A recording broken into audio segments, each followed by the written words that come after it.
나이가 점점 들어갈수록 찬송가 가사들이 점점 마음에 많이 와닿고 점점 찬송가 가사 그대로 마음의 소원함을 품게 되는 것 같아요. 잠 깰 때 주여 오셔서, 그죠? 여기서 이제 시인이 말하는 잠 깰 때라고 하는 것은 인생의 잠을 다 자고, 그렇죠? 다시 인생의 잠에서 깨어날 때를 말하는 거겠죠. 나에게 복을 주시고 주님의 사랑 안에서 언제나 살게 하소서. 우리가 이 땅에서 가장 사모하는 한 가지, 주님의 사랑 안에 거하는 것이고 주님과 함께 사랑하는 것이고 그 사랑 안에 영원토록 사는 것, 그것 아니겠습니까? 우리가 잠길 때 주님께서 오셔서 그 사랑 안으로 우리를 인도하실 줄로 믿습니다. 그런 소망이 점점 더 많이 생긴다, 이런 마음이 듭니다. 자, 오늘은 기독교 강요 9장 하겠습니다. 9장. 9장이 아니고 이제 9강이죠. 9강이고 기독교 강요 1권 장수로 말하면 6장 이렇게 말할 수 있겠는데, 제가 때로는 여러 장씩 한 번에 설교도 할 수 있고 때로는 한 장을 가지고 여러 번 설교도 할 수 있는데, 오늘은 6장을 가지고 설교하려고 생각을 합니다. 제목은 성경의 필요성입니다. 성경의 필요성. 여러분, 성경의 필요성 이런 말 들어보셨나요? 자, 이제 오늘 칼빈은 성경의 필요성에 대해서 우리들에게 말을 합니다.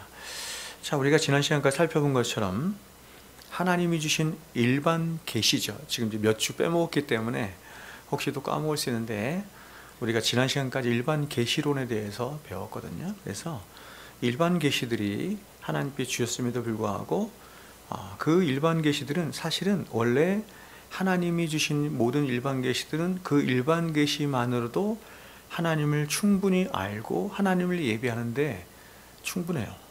충분한 계시들입니다. 그러나 이 모든 계시들이 죄로 인해서, 칼빈의 말에 의하면 죄로 인해서 부패되고 질식됐다 이랬죠. 부패되고 질식됨으로 하나님을 알고 신앙하는데 많은 한계들을 갖게 되었죠. 그렇게 많은 한계들을 갖게 되었을 뿐만 아니라 오히려 아주 나쁜 것들을 양산해내게 되는데, 미신들, 종교들, 이것들을 만들어내게 되었고 무신론을 조장하도록 했고, 더 나아가서 하나님 그분을 정통 개신교 안에서조차, 정통으로 하나님을 믿는다고 하는 사람들조차 안에서도 그 하나님을 왜곡시켜서 많은 이단적인 사상들까지 만들어냈다, 이렇게 배웠습니다. 저는 여러분, 벌써 칼빈이 몇 년도 사람입니까? 굉장히 오래전 사람 아닙니까? 1400 까먹었네요. 근데 굉장히 오래전 사람인데도 1400년인가요? 1500년, 기억이 안 나는데 벌써 500년이 넘었잖아요. 그런데 이렇게 정확하게 말씀을 가지고 세상을 진단할 수 있을까 하는 생각이 듭니다. 그래서 이제 하나님이 스스로 하나님이 직접 아주 특별한 방식으로 이번에는 특별한 사람들에게만, 여기서 특별한 사람들은 창세로부터 구원받기로 예정된 하나님 백성들이에요. 그 사람들만을 위해서 자신을 알려주시는 또 다른 계시의 방식을 채택을 하신 것입니다. 그것이 뭐냐면 바로 자, 오늘부터 우리가 함께 배우게 될 특별계시라 불리는 성경입니다. 특별한 사람들에게만 하나님께서 특별한 방법을 주셨다 그래서 이것을 특별계시 이렇게 말해요. 그래서 이 성경이에요. 그래서 이제 칼빈은 1권 제6장부터 9장까지 해서 6, 7, 8, 9 4장에서 성경론을 팔아낸 거예요. 성경론을 말하기 전에 뭘 먼저 얘기했어요? 계시론. 계시론이 먼저예요. 하나님이 계시를 주셨는데 계시가 일반 계시와 특별 계시가 있다. 그래서 특별 계시는 성경이다, 이렇게 말하는 거죠. 여러분, 이 성경론은 기독교 신앙의 근간이자 뿌리입니다. 기독교 신앙의 근간이자 뿌리로 모든 조직 신학의 가장 처음에 위치하는 것이 성경론이에요. 신론을 먼저 얘기하지 않고, 기독론, 예수 그리스도에 대해서 먼저 말하지 않고 계시론을 말하고 그 다음에 바로 이어서 성경론을 이야기하는 거야. 그러니까 성경에 근거한 하나님, 성경에서 말하는 예수님, 성경이 말하는 종말, 성경이 말하는 구원, 이런 것을 우리가 믿는 것이죠. 그래서 여러분, 종교개혁자들이 종교개혁을 하면서 내건 기치가 여기 나와 있는 것처럼 5 솔라죠. 5 솔라인데 이 5 솔라 중에 오직 믿음, 오직 은혜, 오직 예수, 오직 하나님의 영광을 뭐라고 하냐면 종교개혁의 내용적 원리, 이렇게 말을 해요. 종교개혁의 내용적 원리, 이렇게 말합니다. 그러니까 종교개혁자들이 종교개혁을 하면서 기독교는 이런 진리의 내용을 담고 있는 것이야 라고 말한 것이 뭐냐면 오직 믿음이다. 기독교는 오직 믿음을 얘기하고 오직 예수를 얘기하고 오직 은혜를 얘기하고 오직 하나님의 영광을 이야기하는 것이야. 그 내용이 그것이야. 이렇게 말하는 거예요. 그래서 이걸 내용적 원리, 이렇게 말해요. 그렇다면 그러한 기독교 진리의 내용들은 질문이 되는 거죠. 어디로부터 온 거냐? 이렇게 물을 수 있는 거죠. 그런 기독교의 진리의 내용들은 과연 어디로부터 온 거냐? 이렇게 물을 때 종교개혁자들이 그것은 오직 성경에서만 온 거다, 이렇게 말하는. 그래서 오직 성경이 가장 밑에 있는 이유가 거기 있는 것입니다. 그래서 이 오직 성경의 원리를 종교개혁에 이번에 이렇게 말하는 거예요. 형식적 원리, 이렇게 말해요. 형식적 원리. 내용을 담는 거죠. 오직 믿음, 오직 은혜, 오직 예수, 오직 하나님의 영광이라고 하는 내용을 담는 그릇이 뭐냐? 그것이 바로 오직 성경이다, 이렇게 말하는 것입니다. 그러므로 이 오직 성경의 원리는 그야말로 기독교 신앙의 근간이자 뿌리와 같은 것으로 모든 기독교의 신앙의 원리들이 오직 성경으로부터만 나오고 성경 위에서만 세워지는 거예요. 제가 오늘 사실은 제가 카톨릭에 대해서 얘기를 많이 하려고 그랬는데 시간이 없어 카톨릭에 얘기를 못 하는데, 카톨릭이 거의 이방 종교처럼 다 그렇게 망가진 이유가 성경 위에 저주받아 마땅한 것들을 더하거나 첨가하거나 이래서 그런 거예요. 지금도 마찬가지입니다. 지금도 똑같아요. 네? 어느 사람들의 신앙이 가장 순전하냐? 어느 신자들의 신앙이 가장 하나님 앞에 합당하냐라고 할 때 오직 성경 위에 선 신앙이에요. 너무 놀랍습니다, 성경은. 정말 그렇습니다. 성경에서 뭔가를 빼거나 뭔가를 더하거나 혹은 성경을 왜곡시킬 때 신앙에 문제가 생기는 거예요. 아주 이상한 방식으로 되는 거예요. 그러니까 뭘 잃어버리냐면 경건을 잃어버려요. 그러니까 오직 성경이 되면 될수록 신자의 신앙의 삶에서 뭐가 꽃피우냐면 오직 경건이 꽃피우는 거예요. 경건. 하나님을 더욱 사랑하게 되고 하나님을 두려워하게 되는 경건이 꽃피우게 되는 것입니다. 그러면 칼빈은 이 특별 계시인 성경론의 원리를 다시 말해서 이렇게 말하는 거죠. 오직 성경의 원리를 어떻게 펼쳐나가는지 제가 대략적인 구조를 제가 여러분께 말씀을 드리겠습니다. 먼저 우리가 살펴봤다시피 칼빈은 1권 1장부터 5장까지 해서 하나님의 일반 계시를 말하고 또 그 일반 계시가 갖는 여러 한계들에 대해서 말했어요, 먼저. 그래서 이제 칼빈은 그러한 일반 계시가 갖는 여러 한계들과 불충분성으로 인해서 이제 특별 계시인 성경을 말하는데 그 성경에 대해서 6장부터 6, 7, 8, 9 이렇게 4장에 걸쳐서 말하는 거예요. 먼저 칼빈은 6장에서 이제 오늘 우리 6장을 나눌 텐데 6장에서 창조주 하나님께 나오는 자는 그를 하나님께로 인도해주는 그런 안내자와 교사로서의 성경이 반드시 필요하다. 반드시 필요하다. 이렇게 말하면서 성경의 필요성에 대해서 가장 먼저 얘기해요.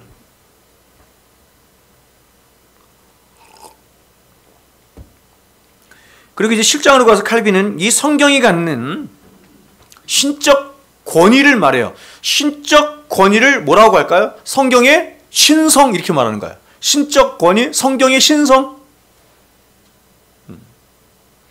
하나님이 하나님이신 것처럼 하나님이 말씀하신 성경도 신적인 권위를 갖는다 이런 뜻이에요. 다시 말해 성경은 하나님이 기록하신 책으로 성경은 신적 권위가 있어요. 그래서 칼빈은 이러한 성경의 신적 권위에 대해서 말하기 위해서 성경의 객관적인 증거를 먼저 말하는데 이거를 뭐라고 하냐면 성경의 자증성 이렇게 말을 해요. 제가 성경의 자증성을 공부하면서 굉장히 감탄을 많이 했어요. 이게 나중에 우리가 배우겠죠. 성경의 자증성. 성경 스스로가 하나님의 말씀임을 스스로 증명해요. 성경은 굉장히 놀라운 책인 것이 뭐냐면, 성경은 누가 증명해 주도록 하는 거예요? 성경 스스로가 성경이 하나님의 말씀이라고 하는 것을 증명해. 더 나아가 제가 여러분에게 말씀드린 것처럼 성경에 나와 있는 수많은 이런 단어들이 있잖아요. 어떤 개념들이 있잖아요. 그렇죠? 이 개념들을 밖에서 끌고 와서 설명하는 것이 아니라 성경 스스로가 설명해. 그래서 성경이 성경을 해석한다 이런 말이 있거든요. 들어보셨어요? 성경이 성경을 해석한다라는 말이 이런 말이에요. 제가 늘 말씀드리지만 성경을 딱 보고 성경을 잘 해석하기 위해서 다른 사전들이나 이런 것들을 끌어안고 공부하면 성경을 잘못 보는 거야. 성경이 성경을 해석합니다.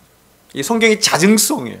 그리고 성경의 주관적 증거가 있어. 이번에 성경의 주관적 증거. 이게 성령의 확신이거든요. 이걸 뭐라고 하냐면 성령의 내적 증거 이렇게 말을 해요. 그러니까 여러분 우리 안에서 자 이게 나중에 다시 말씀드리겠지만 성경이 하나님의 말씀이라는 것을 누가 증거한다는 거예요? 성령께서 하신다 이래요. 성령께서. 이것보다 확실한 증거가 없다 이렇게 말해요. 성령께서 우리 안에서 역사하셔서 성경이 하나님의 말씀이라는 것이 믿어지게 한다는 겁니다. 그리고 이제 칼빈은 8장으로 가서 성경의 신성에 대해 확신을 주는 또 다른 증거를 말하는데 이게 이성적 증거다 이렇게 말을 해요. 이성적 증거 이렇게 말해요. 그리고 이제 칼빈은 마지막 9장으로 가서 성경과 성령과의 관계에 대해서 말을 해요. 얼마나 중요한 주제인지 모르겠습니다. 요지는 이런 것입니다. 과연 성령께서 오늘날 성령께서 과연 성경이 없이도 직통으로 혹은 다른 신비적인 말씀으로 우리들에게 말씀하시는가? 우리들과 관계하시는가? 하는 질문을 하는 거예요. 많잖아요, 여러분. 그렇죠? 직통 계시하는 사람들도 많고 뭘 봤다. 있지만 많잖아요. 그렇죠? 이 질문을 칼빈이 던지는 것입니다. 성령께서 우리 안에서 하나님의 말씀을 전해주시는데 성경 외에 다른 방법으로 우리들에게 하나님 말씀을 전하시느냐? 아니다. 이런 게 아니다. 나중에 배울 겁니다. 그러니까 여러분 칼빈이 기독교 강요에서 성경론에 대한 모든 문제들을 다 다루진 않는 거예요. 지금 보니까. 예를 들어서 오늘날에는 이제 조직신학 책들을 이렇게 보면 바빙크 책이나 여러 책들이 있죠. 이런 책들을 보면 이 성경론이 굉장히 훨씬 더 발전해 있음을 보게 됩니다. 예를 들어서 여러분이 성경론 하면 뭐가 생각나요? 성경의 무호성 들어보셨죠? 성경의 무호성, 무류성 이런 거. 성경의 영감론, 성경의 명료성, 혹은 성경의 통일성 이런 주제들이 있어요. 이런 주제들이 있는데 이런 진리의 체계들이 지금 굉장히 발전했는데 칼빈은 이런 성경론은 말하지 않아. 앞에서 말한 것만 얘기해요. 여러분 그 이유가 뭘까요? 그것은 이렇습니다. 그것은 칼빈이 살았던 종교개혁 시대에는 종교개혁자들이 누구와 맞서서 보세요. 그러니까 여러분 기독교의 교리가 혹은 기독교의 신학이 어떻게 해서 발전되게 되냐면 누구 때문에 발전되게 돼요? 두 가지인데 하나는 뭐냐? 누구 때문에 발전돼요? 이단들 때문에 발전하는 거예요. 너무나 많은 이단들이 있으니까 잘못된 교리들이 있으니까 거기에 방어하기 위해서 교리가 발전돼. 정통 교리들이. 또 하나는 뭐냐면 교회 안에 있는 신자들을 바르게 가르치기 위해서 또한 신학이 발전하는 거예요. 그러니까 지금 종교개혁 시대에는 종교개혁자들이 누구하고 지금 대치하고 있어요?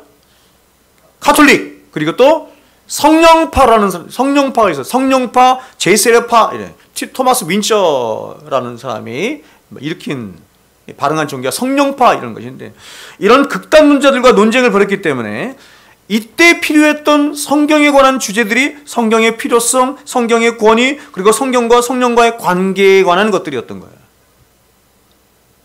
근데 이제 이런 기독교가 점점 이제 시간이 가면서 18세기 계몽주의 시대를 맞아. 계몽주의 시대의 도전을 받으면서 이 성경론이 급격하게 계몽주의 시대의 발전을 가져올 수밖에 없는 상황이 된 거예요.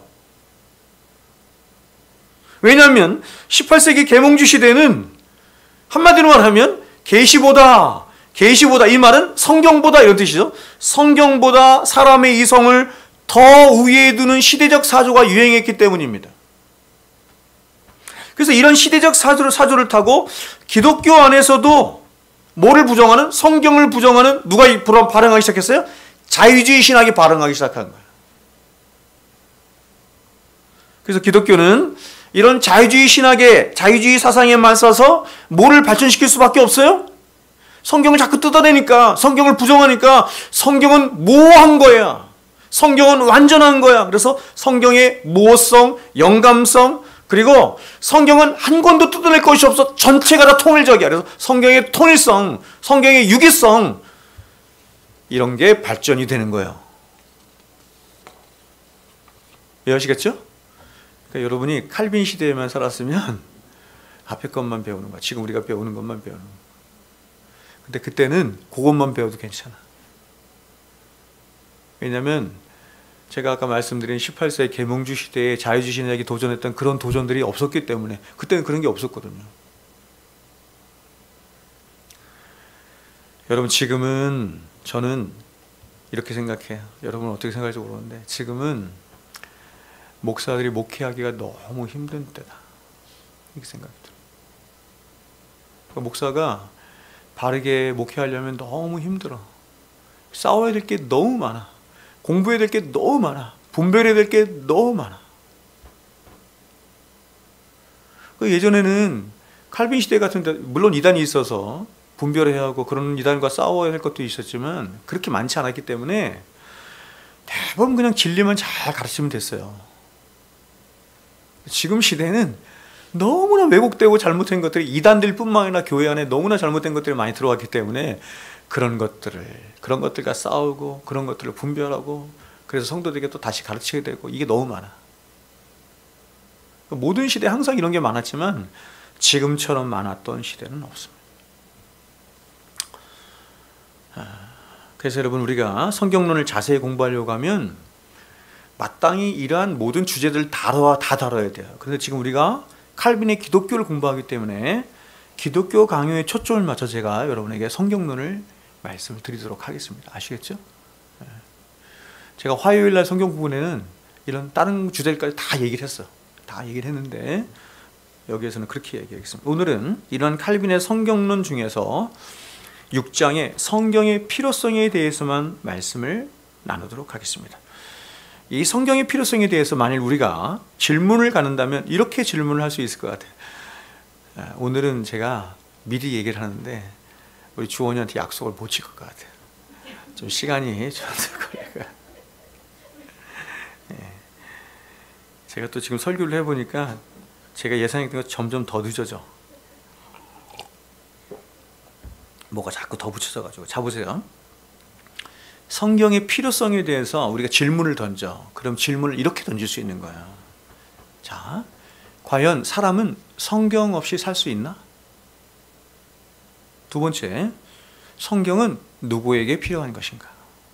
세 번째, 우리가 성경이 없이 산다고 한다면 우리에게 과연 어떤 문제가 발생할까? 세 가지 질문이야. 과연 사람은 성경이 없이 살 수 있나? 성경은 누구에게 필요한가? 우리가 성경이 없이 산다고 한다면 어떤 문제가 발생하는가?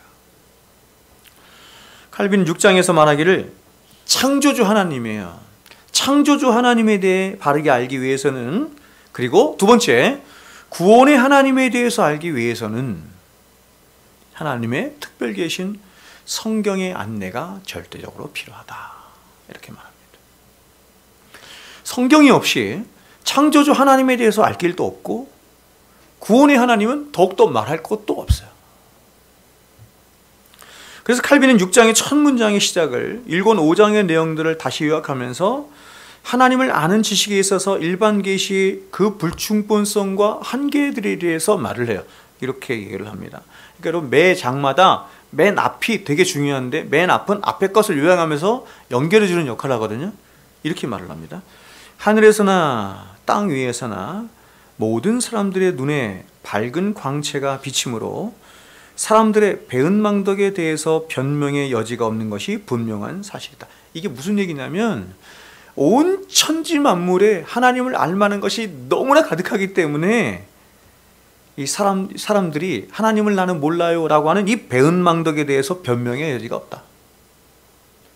로마서 1장에서 뭐라고 표현했어요? 1장 20절에서는 저희들이 핑계치 못할지니라 이렇게 표현한 거죠. 하나님께서 한 사람의 예외도 없이 모두에게 자신의 임재를 그의 피조물들 속에서 보여주셔서 온 인류를 동일한 정죄 아래 두시기 때문이다. 그러니까 여러분 하나님께서 일반 계시를 주신 중요한 목적을 뭐라고 했어요? 핑계치 못하도록 하기 위함이다. 이렇게 말하는 거죠. 성경에서 그대로 말하는 거죠. 정죄 아래 두신다 이런 얘기. 그러나 그렇다 할지라도 사람이 우주의 창조주이신 하나님께로 올바로 이끌림을 받기 위해서는 그보다 더 나은 또 다른 도움이 필요하다. 이렇게 말을 해요.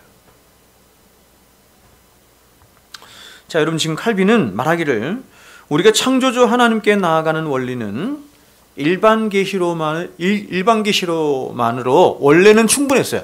원래는 충분했는데 그런데 인간이 타락함으로 이제 일반 계시만으로는 창조주 하나님을 바르게 아는데 많은 한계를 갖게 됐다. 불충분하게 됐다. 이렇게 말하는 것입니다.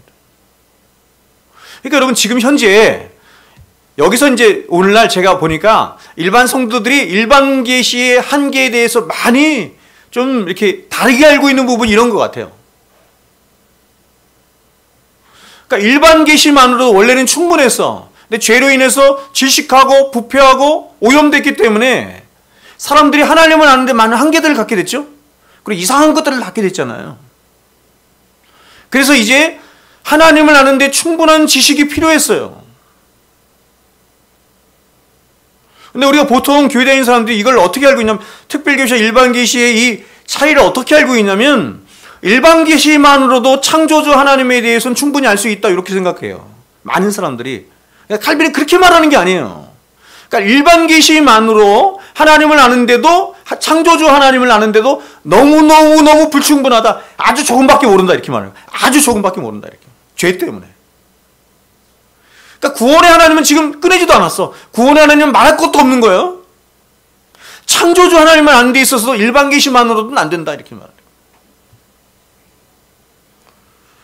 그래서 하나님이 특별 계시를 주신 거야. 특별 계시를 주셔서 그 특별 계시를 통해서 이제 우리가 나중에 살펴보겠지만 구원에도 이르도록 하고 창조주 하나님에 대해서도 아주 밝히 알 수 있도록 하셨다 이렇게 말하는 거죠. 이에 대해서 칼빈이 이렇게 말해요. 그러면 하나님께서 그의 말씀이라는 빛을 덧붙여 주셔서 사람에게 그 자신을 알게 하여 구원에 이르도록 하시고 또한 그로 말미암아 하나님께로 더 가까이 더 친근하게 나오는 자들에게 특권을 베푸신 것이 전혀 헛된 일이 아니다. 칼빈은 이러한 성경을 뭐에 비유해서 말하냐면 안경에 비유해서 말이죠. 안경 썼죠. 안경에 비유해서 말하는데 바로 칼빈은 사람들이 안경이라고 하는 안경을 쓰므로 하나님을 더 밝히 볼 수 있다. 안경을 써야 성경이라는 안경을 써야 자 하나님을 밝히 볼 수 있다 이렇게 말합니다. 자 칼빈의 말을 들어봅시다. 이렇게 말해요. 가령 노인이나 눈이 흐린 사람 혹은 시력이 좋지 못한 사람에게 아무리 훌륭한 책을 내어놓는다 해도 그 사람들은 그것이 좋은 책이라고 하는 것을 인정하면서도 눈이 흐리기 때문에 두 단어도 연달아 읽지를 못할 것이다. 나이가 들면 점점 침침해지죠. 제가 아까 나왔다가도 다시 들어갔어요. 이 눈 이거 뭐죠? 점안에 넣으려고 점점 안 보여. 이와 마찬가지로 하나님에 관한 갖가지 혼란스러운 지식을 우리 마음에 제대로 모아주며 우리의 우둔함을 몰아내고 참되신 하나님을 분명하게 보여주는 것이 바로 성경이다. 바로 성경이라고 하는 안경을 써야 비로소 하나님이 펼쳐놓으신 세상 만물이라고 하는 극장, 이게 극장이라고 말하잖아요. 그렇죠? 칼빈이 극장이라 그래. 하나님 펼쳐놓으신 극장. 이 극장을 똑바로 그리고 밝히 볼 수 있다. 이렇게 말하는 것입니다. 그래서 여러분 성경이라고 하는 안경을 쓴 사람은 자 이런 거죠. 성경이라고 하는 안경을 쓴 사람은 하나님이 창조하신 창조 세계를 볼 때 그 창조 세계 안에 나타난 아름다움과 오묘함과 신비함을 보면서 그 안에서 뭘 발견해? 하나님을 보는 거예요. 그 안에서 하나님, 그 모든 창조 세계를 존재케 하시고 통치하고 계신 하나님을 보므로 하나님을 높이고 하나님을 찬양해요. 그게 창조 세계를 지으신 하나님의 목적이거든요. 그런데 여러분 세상 사람들은 이 안경, 그렇죠? 성경이라고 하는 안경을 쓰지 못한 세상 사람들은 하나님이 창조하신 이 세상 만물을 보면서 그 눈이 흐려져 있고 어두워져 있어서 이 창조 세계에 나타난 하나님의 신성과 능력을 보지 못해. 그냥 창조 세계만 봐. 똑같아요. 창조 세계를 보면서 야, 놀랍네, 신비스럽네, 오묘하네. 이건 똑같아. 세상 사람들은 똑같아. 근데 우리는 그 창조물을 통해서 누굴 봐? 하나님을 봐. 근데 그들은 거기서만 끝나. 그리고 오히려 그것이 왜곡되고 삐뚤어서 이렇게 말해요. 아, 이런 세상은, 이런 자연만물은 무엇이 무엇으로, 또 무엇이 무엇이 이렇게 진화한 세상이야, 이렇게 말하든지, 혹은 그저 만물 자체를 신비롭게 여기며 그 만물 자체를 좋아하고 높이고 그런 피조물들을 찬양하고 예배하는 일이 발생하는 거예요. 엄청 다르죠? 성경이라고 하는 안경을 쓴 사람과 그렇지 않은 사람이 다릅니다. 그러니까 여러분, 자연 만물을 그리스도인들을 좋아하고 비그리스도인들을 좋아해. 똑같이 등산가죠. 근데 그리스도인들은 자연 만물에 가서, 산에 가서, 강에 가서 주 하나님 지으신 모든 세계 하나님을 찬양해. 근데 세상 사람은 뭐해? 막걸리 먹고 춤추고 놀아. 아, 공기 좋네. 아, 자연 만물이 위대하네. 이렇게 해가지고 우리는 하나님이 위대한데. 왜 산에서 막걸리를 파는지 제가 잘 모르겠는데 가끔은 막걸리 먹고 싶을 때가 있어요. 있어요.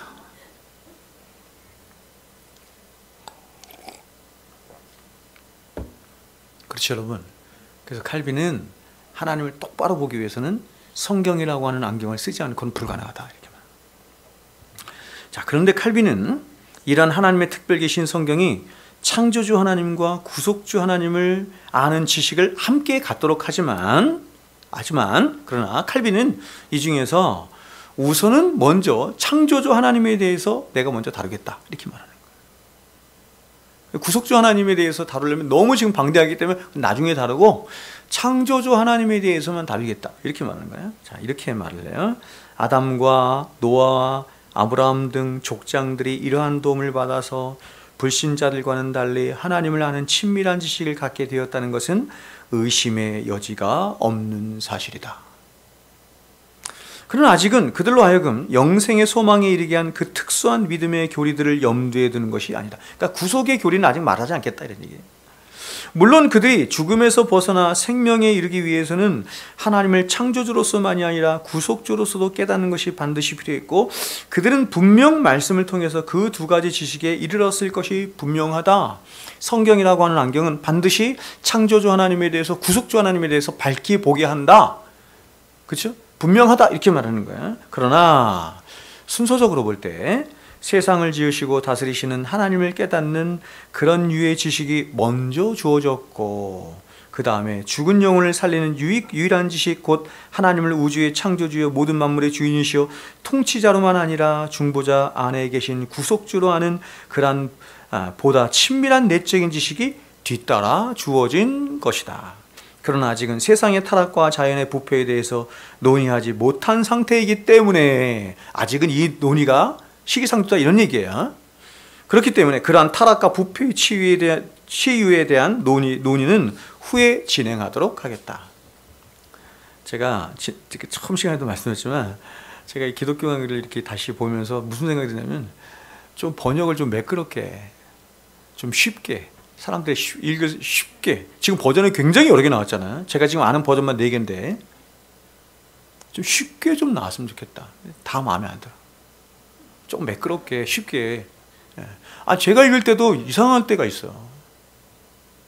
그러니까 이러면 기독교 강의를 또 풀어줘야 되는 거야. 칼비니스트인 기독교 강요를 번역을 했는데 그 번역을 제가 또 풀어줘야 되는 거야. 아니 너무나 많이 놓쳐. 자, 이제 칼빈은 그렇다면 자, 왜 기록된 말씀이 필요했는지, 그리고 그렇게 기록된 하나님의 말씀을 성도들이 왜 열심히 그토록 공부하는 것에 열정을 내야 되는지, 그 절대성에 대해서 혹은 필요성에 대해서 말을 해요. 자, 먼저 칼빈은 이렇게 말합니다. 성경이 기록되기 전에도 뭐가 있었다? 하나님의 말씀이 있었다. 성경이 기록되기 전에도 하나님의 말씀이 있었어요, 없었어요? 있었죠. 칼빈이 이렇게 말해요. 하나님께서 말씀과 환상을 통해서, 그렇죠? 말씀과 환상을 통해서 족장들에게 자신을 알리셨든 아니면 사람들의 일과 사역을 통해서 알리셨든 간에, 이적과 기적과 여러 기사들 통해서 알리셨든 간에, 그는 족장들이 그 후손들에게 전수해야 할 것을 그들의 마음에 새겨주셨다. 그렇죠?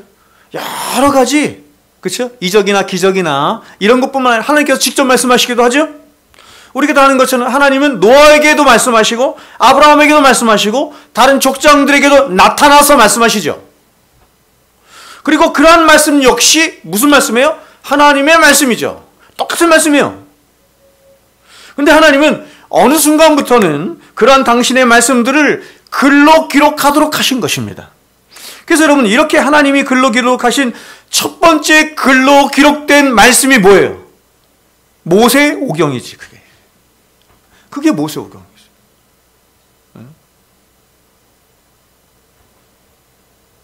제가 여러분에게 이런 말 한 적 있죠. 왜 모세일 수밖에 없나? 모세오경을 기록한 사람은 왜 모세일 수밖에 없나? 여담적으로 들으세요. 여담적으로. 이게 목사가 말하는 건 하나님 말씀이라고 생각해서 여담적으로 들으세요. 여러분, 왜 모세일 수밖에 없어요? 이스라엘 사람들은 다 그를 몰라요.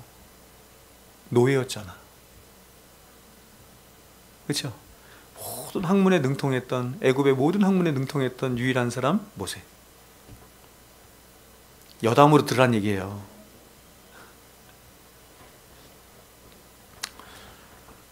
이게 모세오경이에요. 그래서 일에 대해서 칼빈이 이렇게 말합니다. 그리고 마침내 그 가르침이 계속 이어지고 진리가 온 시대를 넘어 세상에 영원토록 그대로 남아있도록 하시고자 하나님께서는 족장들에게 주셨던 동일한 말씀을 공적인 기록으로 남기기를 기뻐하셨다. 어떤 특정한 사람에게는 준 것이 아니라 공적으로 모든 사람들에게, 여기서 모든 사람들은 누구예요? 이스라엘 백성들 말하는 거예요. 이스라엘 백성들 모두에게 주시기를 기뻐하셨다. 이를 위하여 율법이 반포되었고 후에 선지자들이 율법의 해석자로 추가되었다. 하나님이 말씀을 주셨는데 하나님은 항상 말씀을 주실 때 그냥 말씀만 안 주세요. 그 말씀의 해석자를 주신단 말이에요. 그게 선지자다. 오늘날도 똑같아. 하나님 여러분들에게 말씀을 주실 때, 그쵸? 누굴 주시냐면 저 같은 선생을 주시는 거예요. 그래요, 안 그래요? 여러분, 제가 없으면 여러분 말씀 이렇게 알 수 있어요? 몰라요, 여러분. 아니, 오늘날 많은 성도들이 이렇게 생각하더라고. 선생이 없이도 자기가 혼자 성경 공부하고 성경 보면 다 깨달은 줄 알다. 그렇지 않아요. 그렇다면 왜 하나님이 선지자를 보내고 왜 목사들을 세우셨겠습니까? 네? 그래서 이재철 목사님이 말씀하신 것처럼 목사는 말씀에 관한 프로페셔널이 되어야 되는 거예요. 네? 그 말씀 전하라고 세웠으니까. 근데 그 말씀을 전하는 목사나 말씀을 듣는 성도나 수준이 그 정도라고 한다면 하나님 보내신 사람이 아니죠. 여러분, 자, 이것을 제가 이렇게 이제 풀어서 말씀을 좀 드리겠습니다. 좀 시간이 갔지만, 먼저 하나님의 말씀은 이상 모든 만물을 창조하신 창조의 말씀이에요. 그리고 하나님의 말씀은 교회가 세워지고 교회가 성장하고 자라가도록 하는데 필요한 필수적인 말씀이에요. 즉, 하나님의 말씀이 없었다고 한다면 교회는 존재하지도 않아요. 하나님의 말씀이 교회를 존재하도록 했고 또 지금까지 교회를 유지하고 성장하며 하도록 한 것이 하나님 말씀이에요. 수행에 가서 말씀드렸죠. 그래서 여기서 가톨릭과 개신교의 가장 큰 차이가 나타나는데 그것은 이렇습니다. 가톨릭은 교회가 성경을 낳았다 이렇게 말하는 것이고, 우리는 하나님의 말씀이 성경을 낳았다. 다시요. 하나님의 말씀이 교회를 낳았다. 이렇게 말하는 거예요.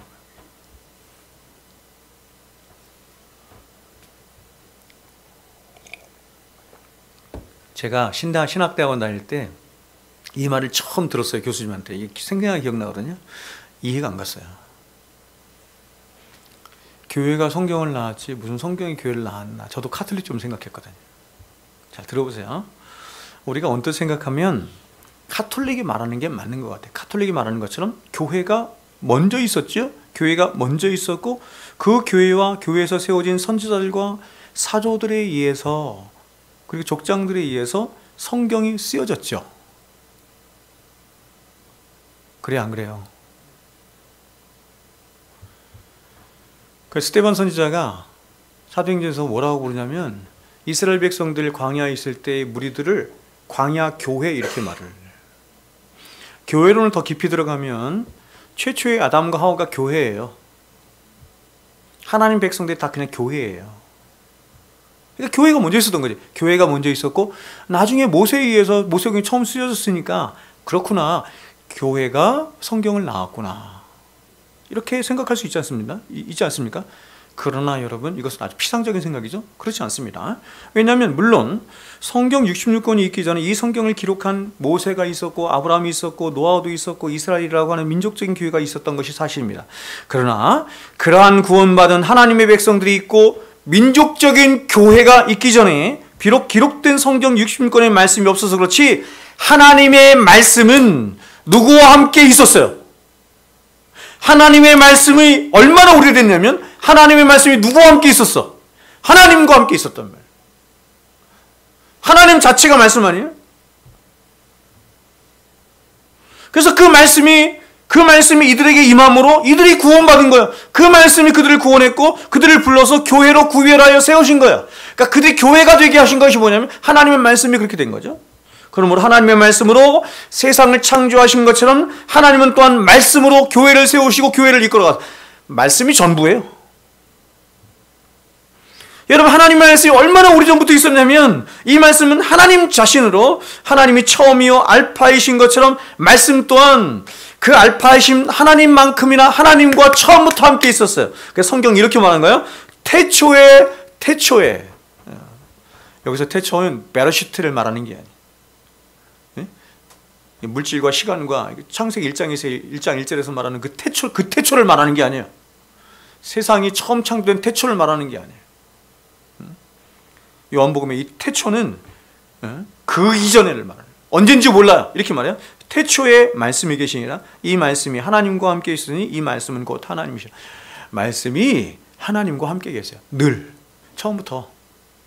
그러므로 결국 아담을 부르신 것도 아브라함을 부르신 것도 노아와 에녹을 부르셔서 그들을 하나님 백성으로 삼으신 것도 바로 누가? 하나님의 말씀이 그렇게 하신 것이에요. 그런데 이런 노아 시대 때나 아브라함 때와 같은 족장 시대 때는 하나님의 백성된 교회가 굉장히 적었어. 그렇죠? 한 개인, 가정, 가문, 아브라함 한 사람, 아브라함 가문, 그렇죠? 그리고 이제 야곱 가문, 야곱의 그래서 70명 이렇게 되죠. 그리고 이제 이게 애굽으로 내려가면서 중도하게 불어난 거 아닙니까?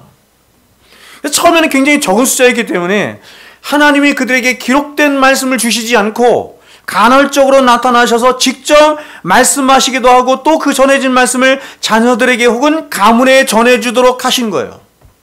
그러니까 하나님 백성들에게 하나님 말씀이 전해지는 데는 부족함이 없었다 이렇게 말하는 거죠. 그런데 이런 하나님의 백성들이 즉 교회가 가족과 가문 단위를 넘어서 이제는 국가 단위로 커져요. 그때가 언제냐면 바로 이스라엘 백성들이 애굽에서 종살이 하던 때예요. 민족적 교회라고 그래요.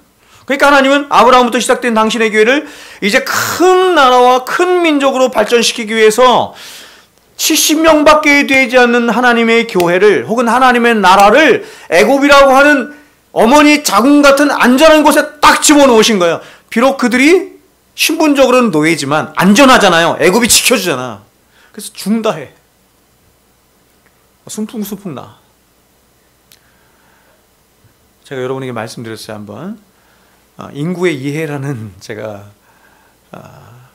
과목을 대학교 1학년 때인가 들은 적이 있는데, 그 교양 과목에서 인구학적으로 볼 때 70명의 사람이 400년 동안 수백만 명의 사람으로 느는 거 불가능합니다. 불가능해요. 여러 환경적인 요인들, 뭐 질병 등등, 그리고 무엇보다 가장 중요한 게 뭐냐면 이 전쟁이에요. 전쟁. 불가능해요. 근데 불가능한 역사가 일어난 거예요. 어떻게 해요? 하나님이 그들을 애굽에서 보호하셨기 때문에. 이게 출애굽기 1장의 말씀이 잘 나와. 그리고 이제 때가 되자 하나님은 그들을 애굽에서 불러내시는 것입니다. 애굽에서 불러내셔서 시내산에서 언약을 맺으시고 그들을 민족적인 교회로 세우세요. 그러므로 이제 이들에게 이렇게 하나님의 교회가 개인이나 가문이 아닌 국가 단위로 커졌을 때 하나님은 이전처럼 구두로 그 많은 백성들에게 다 일일이 말씀하실 수도 없고, 또한 말씀의 양도 이전과는 비교할 수 없을 정도로 많아졌기 때문에 이전과는 달리 하나님의 말씀이 보세요, 훼손되지 않고 변개되지 않도록, 그리고 모든 하나님의 백성들에게 다 들려질 수 있도록 하나님의 말씀을 모세로 하여금 기록하도록 하여 그 기록된 말씀을 따라서 당신의 교회를 세우시고 이끌어 가시는 일을 하신 거예요. 자, 그리고 무엇보다 더 중요한 게 있는데, 그것은 뭐냐면 하나님 당신의 말씀을 이스라엘 백성들만이 아니라 보다 궁극적으로는 이제 이스라엘 넘어서 모든 민족과 열방에 있는 당신의 모든 백성들에게 주시기를 원하셨던 말씀이기 때문에 그 말씀이 수천 년을 지나도 계속해서 그 말씀이 보존되고 훼손되지 않도록 조치를 취하셨던 거예요. 그 방법이 뭐예요? 하나님 말씀을 문자로 기록하도록 하신 거예요. 그리고 하나님이 그 성경이 지금까지 우리 안에 유지되도록 보존되도록 하신 하나님의 열심의 역사를 보면 굉장히 놀랍습니다. 제가 지난번에 사해사본 말씀드렸잖아요. 네? 현재까지 발견된 모든 사본 중에서 사해사본보다 더 원본에 가까운 사본은 없어요. 근데 그 사해사본을 발견하고 나서 전 세계에 있는 신학자들이 깜짝 놀라요. 왜냐하면 사해사본에 있는 성경들과 지금 우리가 보는 성경이 거의 일치해요. 거의. 어떻게 그럴 수가 있을까? 거의 불가능한 일이 발생하는 거예요. 하나님의 열심이죠. 하나님의 열심.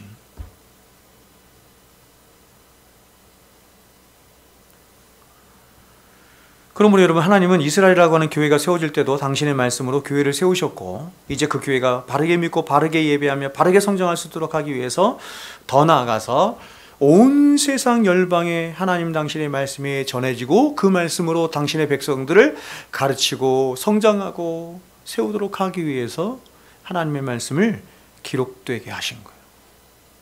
이해하셨죠? 따라서 우리는 여기서 하나님이 당신의 계시의 말씀을 한 번에 주시지 않고 왜 1600년이라는 긴 시간에 걸쳐서 주셨는가 하는 것을 깨닫게 됩니다.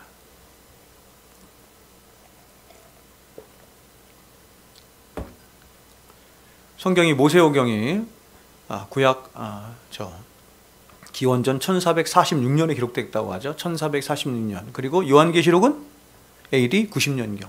그러니까 1500년이 훨씬 넘는, 거의 1600년 가까이 되는 시간 동안 성경이 기록됐단 말이에요. 그럼 왜 하나님은 그렇게 하셨을까? 어느 날 갑자기 그냥 한 번에 성경 주시면 딱 주시면 좋았을 텐데 왜 그렇게 하셨을까?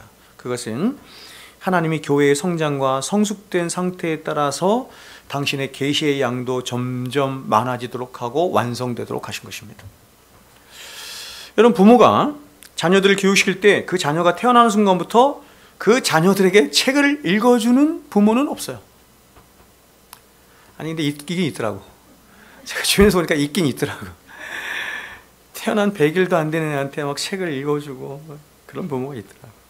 처음에 아이가 태어나면 아이가 알아들을 수 있는 말로 그냥 엄마, 아빠 요것만 해. 그리고 아이가 처음으로 엄마, 아빠 할 때 막 탄성이 터지잖아요.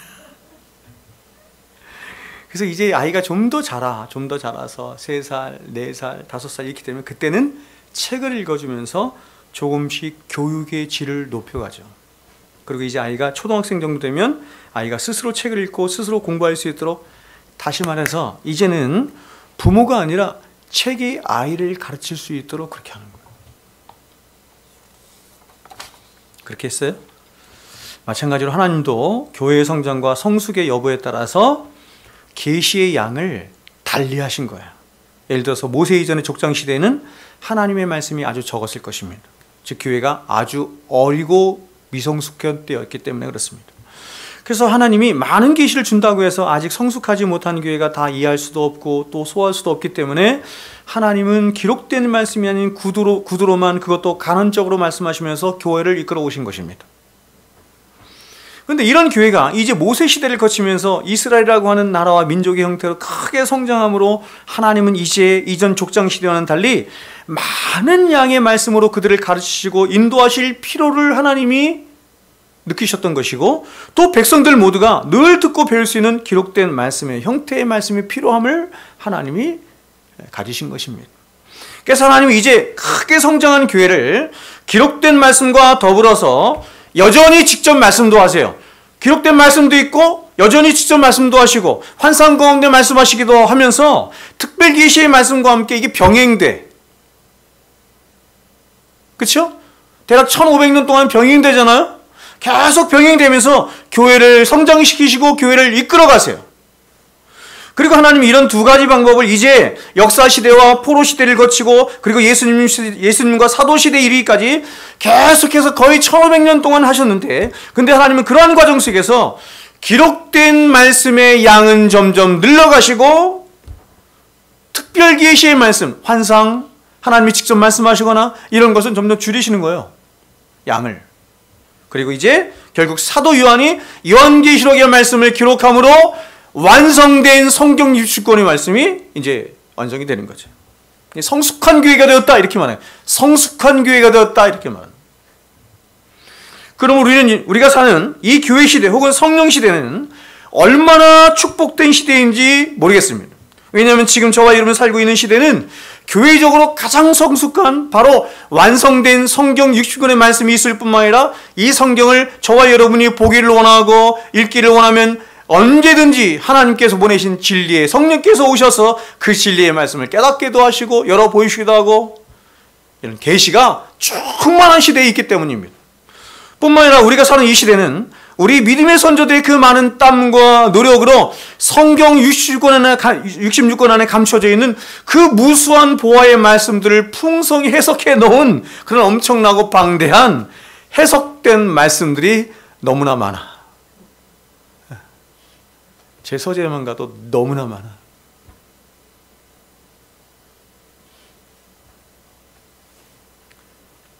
그러니까 이 시대가 양면성이 있는 것 같아요. 제가 볼 때 양면성. 그러니까 우리가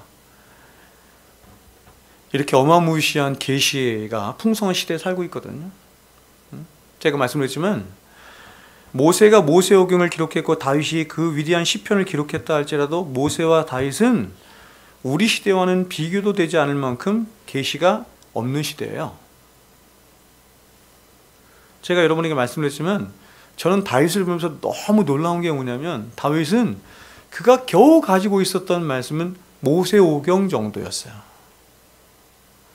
여러분 다윗 시편에서 시편 119편 같은 데 보면 그건 이제 뭐 다윗 쓴 건 아니지만 거기 보면 119편 전체가 176절인데 176절 전체가 하나님 말씀 다 있거든요. 그 말씀의 위대함에 대해서 그 시편에서 그렇게 많이 말하잖아요. 특히 다윗도 그런 말씀을 많이 하잖아요. 막 꿀송이 같고 어떻고 막 이런 얘기 하잖아. 근데 그가 가지고 있었던 말씀은, 기록된 말씀은, 계시된 말씀은 모세오경 정도밖에 없었다니까. 그러니까 모세오경 정도의 말씀만을 가지고도 그는 그렇게 하나님과 그렇게 풍성한 친교를 가질 수 있었고, 그런 엄청난 이 묵상들을 해낼 수 있었던 거예요. 우리는 비교도 되지 않아. 우리는 모세나 이 누굽니까 이게 다윗과는 비교도 되지 않을 만큼 완전한 성경 60권을 가지고 있고, 이 성경 60권 안에 성경 60권의 이게 안에 있는 그 풍성한 보화들을 다 해석해 놓은 해석된 말씀들을 너무나 많이 갖고 있어요. 양면성이 있는 거예요. 그러니까 우리는 이런 계시의 말씀들이 있는데 지금 시대와 다윗 시대 뭐 다르냐면 다윗 시대에는 우리의 마음을 빼앗아갈 게 거의 없어. 그렇죠? 그러니까 칼빈이나 조나단 에드워즈나 이런 사람들이 50대 초반 이런 데 다 죽거든요. 오래 산 거지. 평균 수명이면 오래 산 거죠. 근데 50대 중반밖에 초반 중반밖에 살지 못했음에도 불구하고 이러한 영적 거장이 될 수 있었던 이유는 그의 모든 인생이 오직 하나님께만 쏠려 있었어요. 그 사람은 스마트폰도 안 봐. 노트북도 안 봐. 인터넷도 안 보고 아무것도 안 봐.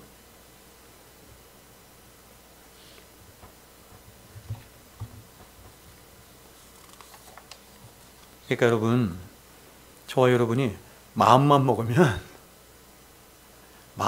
우리는 모세보다도 다윗보다도 더 뛰어난 영성을 가질 수 있고 더 뛰어난 묵상을 할 수 있는 거예요. 그리고 무엇보다도 다윗 시대나 그리고 모세 시대에는 뭐가 힘이 있던 시대예요. 뭐가 힘이 있던 시대예요. 계시뿐만 아니라 하나님의 기록된 말씀뿐만 아니라 뭐가 힘이 있던 시대야. 이게 가장 결정적이죠. 성령이 힘이 있던 시대예요. 성령이 없던 시대라고 말하는 게 아니에요. 그러나 지금처럼 우리는 이걸 성령의 은혜의 시대를 살아가는 교회 시대, 성령의 역사의 시대라고 살아간다고 하죠. 그 시대에는 지금만큼 성령이 역사하시는 시대였어요. 그럼에도 불구하고 그랬어요. 그래서 칼빈은 이제 마지막으로 성경 공부의 절대적인 필요성에 대해서 말하면서 기독교 강요 1권 제6장을 끝내는 거예요. 칼빈은 저와 여러분이 성경을 공부하고 연구하는 것은 선택의 문제가 아니라는 것입니다. 이렇게 말해요. 우리는 성경의 제자가 되어야 한다. 성경의 제자가 되어야 할 만큼 우리에게 성경은 절대적인 것이다. 우리 인생의 가장 중요한 의무 중에 하나가 성경을 공부하고 연구하는 것이다. 이렇게 말해요. 그러니까 오늘 이희성 집사님 안 오셨는데 듣고 계신가? 근데 제가 이번 수양회 가서 이희성 집사님 기도를 제가 들으면서 정말 그렇습니다 그랬어요. 그 집사님 그렇게 기도하셨잖아요. 하나님, 우리가 유병수 목사님의 말씀에만 의존하지 않게 하시고 우리 스스로가 열심히 성경을 공부하고 연구하는 자를 되게 해주십시오.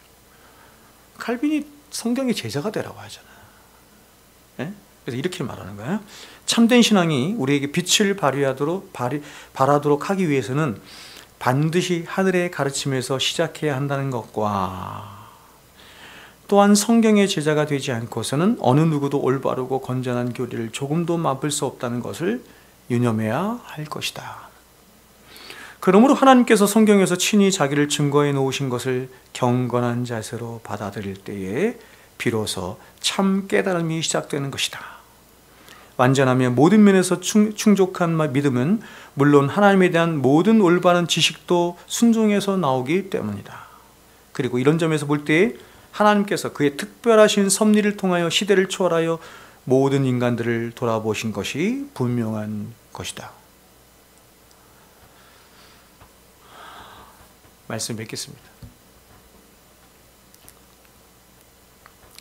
제가 아까 처음에 질문했잖아요. 어떤 질문을 했어요? 제가 어떤 질문을 했죠? 성경의 필요성에 대해서 질문을 할 때 어떻게 질문을 했어요? 여기 있죠? 사람은 과연 성경이 없이 살 수 있나? 성경은 스스로 말하기를 성경이 없이 사람이 사는 것은 불가능하다 이렇게 말해요. 두 번째, 성경은 누구에게 필요해요? 성경은 누구에게 필요해요? 모든 사람에게 필요한 거예요. 모든 사람, 한 사람도 제외 없이 모든 인류에게 필요한 게 성경이에요. 왜냐하면 성경이 없이는 구원을 받을 길이 없어. 하나님의 말씀을 듣지 않고는 사람이 구원받을 길이 없어요. 믿음은 들음에서 나며 들음은 하나님의 말씀으로 말미암죠. 모든 교훈과 책망과 바르게 함과 온전하게 하는 모든 원리가 어디로부터 나온다? 성경으로부터 나와. 성경이 필요하지 않은 사람은 하나도 없어. 우리가 성경 없이 산다고 한다면 과연 어떤 문제가 발생이 되는가? 에드워즈는 이렇게 말합니다. 우리가 혹시 구원받은 하나님의 백성이라 할지라도 하나님의 말씀을 충분히 알지 못하면 우리는 짐승처럼 살 수밖에 없다 이랬어요.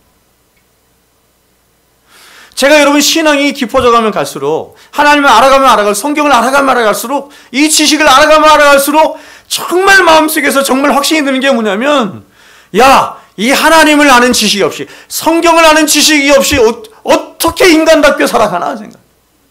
네? 제가 여러분에게 몇 번 말씀하셨지만 제가 우리 부모님 생각하면서 생각하는 거예요. 어떤 때는 우리 부모님이 아주 이상한 행동을 할 자주 하셔요. 네. 그런 행동들을 하실 때마다 제가 마음속에서 어떤 생각을 하면 가장 먼저 이 생각하는 거야. 이해를 하는 거야. 말씀이 없으니까 그렇구나. 지식이 없으니까 그렇구나. 그래서 우리 아버지, 어머니를 생각하는 거예요. 응? 그 세상적인 지식도 없고 하나님 아는 지식도 없어. 세상적인 지식도 거의 없어. 초등학교 3학년밖에 못 나왔어 우리 어머니. 저희 아버지는 무학이에요. 다 말을 하지 뭐. 우리 아버지 무학이야. 네? 그 서당 같은 데 가서 배웠대 한글을. 거기서 깨우쳤대. 그렇게 지식도 없고 하나님을 아는 지식은 더욱더 없고. 제가 열받는 것 중에 하나가 뭐냐면 우리 아버지가 청년 시절에 제가 한번 얘기한 적이 있어요. 저희 아버지가 청년 시절에 교회를 갔대요. 교회를 가서 교회를 다녔는데 한 번은 이렇게 헌금함을 이렇게 정리하는데 예배 시간에 정리해서 이렇게 예전에 막 읽고 그러잖아요. 그죠? 그런 거 읽잖아. 우리 교회는 안 하는데 읽잖아. 근데 거기 담배꽁초가 나온 거야. 우리 아버지가 직접 저에게 말씀하셨어요. 담배꽁초가 나온 거야. 나중에 말씀하신 거야. 제가 막 분통이 터졌어 그 얘기 듣고. 담배꽁초가 나왔는데 그 성도들이 많이 있는 자리에서 저희 아버지를 지목했대요. 왜냐면 저희 아버지가 담배를 피고 있었거든. 네가 한 짓이지. 그 청년에게 그렇게 얘기해. 그래서 아버지가 상처를 받아서 그때부터 나는 다시는 교회 안 다닌다. 이 나쁜 목사 얼굴이라도 좀 봤으면 좋겠어. 그래서 여러분 제가 그런 생각하는 거예요. 세상적인 지식도 없지만 하나님을 아는 지식도 없이 그 다섯 남매를 자식들을 끌어안고 그 정말 풍파가 많고 경쟁이 난무하는 그 서울의 달이거든요. 서울의 달동네에서 얼마나 치열하고 얼마나 힘들게 어렵게 인생을 살았을까 이 생각을 하는 거. 모든 인생이 피폐함은 지식 없으면서 오는 거예요. 성경은 구원을 하나님을 아는 지식이 들어온다 이렇게 말을 해요. 그렇죠? 영생은 유일하신 참 하나님과 그가 보내신 자 예수를 아는 거래요. 아는 거 지식이.